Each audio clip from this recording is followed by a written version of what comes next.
मेरे से एक बहुत कॉमन क्वेश्चन पूछा जाता है कि औरत कितना अंदर ले सकती है, कितना लंबा उसे सेटिस्फाई करेगा, कितना ब्रॉड होना चाहिए, कितना उसे पसंद है और कितने से उसे चरम सुख मिलता है। लड़के बहुत ज़्यादा कंसर्न रहते हैं, बहुत ज़्यादा मिथ्स को सुनते हैं।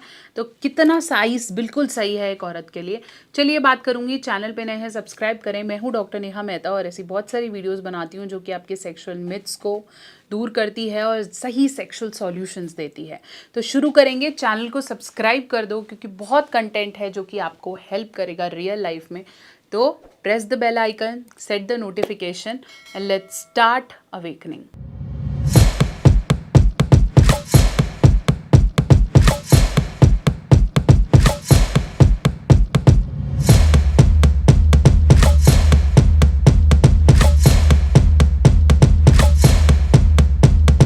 तो चलिए हम बात कर रहे थे कि क्या साइज़ एक औरत को सेटिस्फाई करता है और कितना अंदर वो ले पाती है। सबसे पहले समझेंगे कि जो फीमेल का वजाइनल कैनाल है, जहाँ आप बात कर रहे हैं, मैं आपको एक डायग्राम से यहाँ समझाने की कोशिश करती हूँ।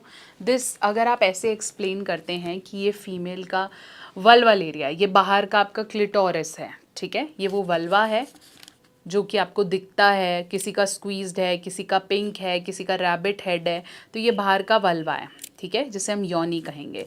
इस योनी में कुछ लिप्स हैं, ठीक है, जो कि लाल होते हैं या पिंक होते हैं, तो ऐसे लिप्स हैं।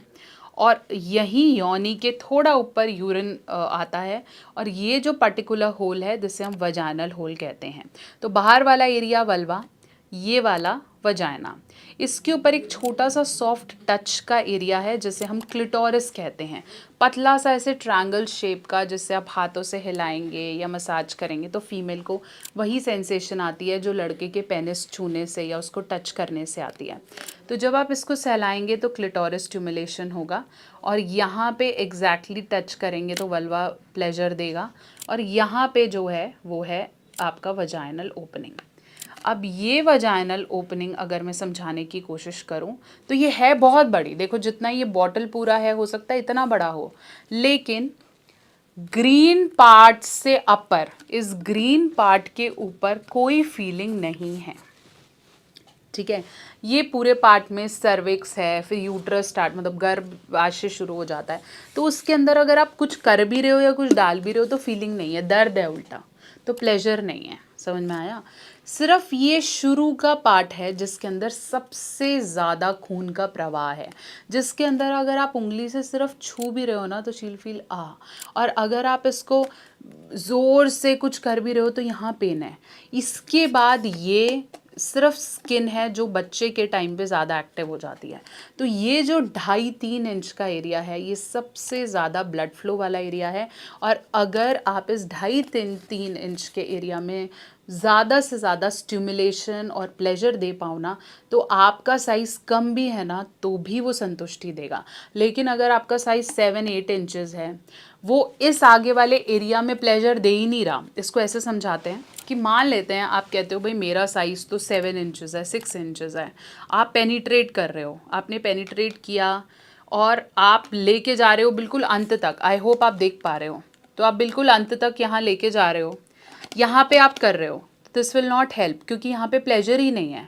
लेकिन अगर आप ये शुरू के 2.5-3 इंच के एरिया पे प्ले करते हो, रोटेट करते हो, फिंगर करते हो, यहाँ स्टक कर रहे हो, तो ये हेल्प करेगा।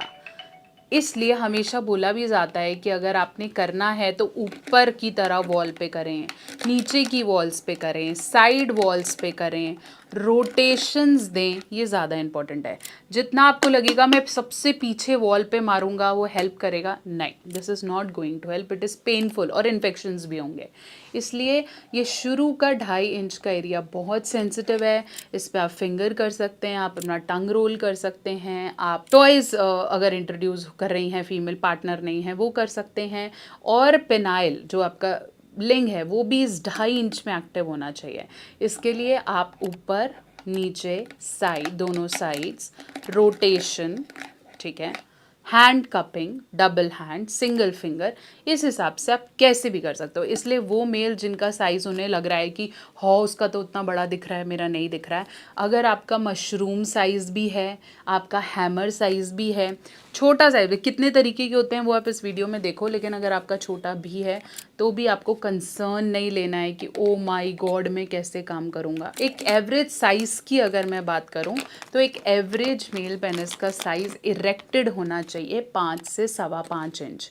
अगर आपका 4-4.5 इंच से ऊपर होता है तनाव आने के बाद और 6 इंच तक है, उससे कम है, तो it's okay, this is normal. आपको कोई दीवार खड़ी नहीं करनी है 20-12-11 इंच की, तो इट इज़ एब्सोल्युटली नॉर्मल। अगर आपको लग रहा है कि पहले से मेरे साइज़ में कमी आई है, या मैं हँस मैथुन कर रहा हूँ, या मैं सही से नहीं कर पा रहा हूँ, या फिर डिस्चार्जेस का प्रॉब्लम है, फोर स्किन का प्रॉब्लम है, तो फिर टाइम से लिफ्ट अप ऑयल से स्टार्ट करें। ओरिजिनल लिफ्ट अप ऑयल ये आपको नेचर मेनिया की वेबसाइट से ही ख़रीदना है, आर्टिफिशियल स्कैम्स में अमेज़ॉन वगैरह से नहीं ख़रीदना है। यहाँ पे एक प्रॉपर आपका होलोग्राम आएगा, ये होलोग्राम MD इंटरप्राइजेस का है। यहाँ से आप बाय करेंगे, इस ऑयल को यूज़ करेंगे सही तरीके से, एंड स्लोली यू फील आपका साइज़, आपका तनाव, आपका इरेक्शन बेटर होता है। Nature mania lift up oil ordered from the website, इसके अंदर अश्वगंधा, शतावर, क्लोव और सफ़ेद म्यूसली है, जो कि नसों की ग्रोथ के लिए बहुत अच्छी है। आपको सेंसिटिविटी है, आपको फोर स्किन इश्यूज़ है, फिमोसिस जैसा लग रहा है, nature mania lift up oil MD enterprises सही रिकमेंडेशन है जिससे आप इस्तेमाल कर सकते हैं। लिंक मैं दे देती हूँ आपको डिस्क्रिप्शन बॉक्स में, इसलिए अब उन मिथ्स में नहीं पड़ें कि बहुत लंबा होता है और बहुत पावरफुल फील कर रहे हैं। कई लोग मेरे कमेंट सेक्शन में लिखते हैं कि मेरा तो 12 इंच का है, मेरा 10 का है। अरे नहीं, ज़रूरत है, ज़रूरत यह है कि आपको सही टेक्निक पता हो और आपको उस 2.5 इंच में मज़ा देना आता हो, उसको उस 2.5 इंच में प्ले करना आता हो, तो वो सीखना ज़रूरी है, रैदर देन सीखना कि भाई मैं साइज़ बड़ा कर लूँ। उस पर आपने कंसंट्रेट नहीं करना है। तो आशा करती हूँ मेरी वीडियो आपके बहुत से डाउट्स को क्लियर कर पाई है। चैनल पे नए हैं ज़रूर सब्सक्राइब कर दो और ऐसे बहुत सारे वीडियोस के लिए कनेक्टेड रहो। Nature mania lift up oil का लिंक मैं आपको डिस्क्रिप्शन बॉक्स में देती हूँ, वहीं से खरीदेगा। Don't buy it from Amazon, Flipkart, वहाँ फेक है। And stay connected.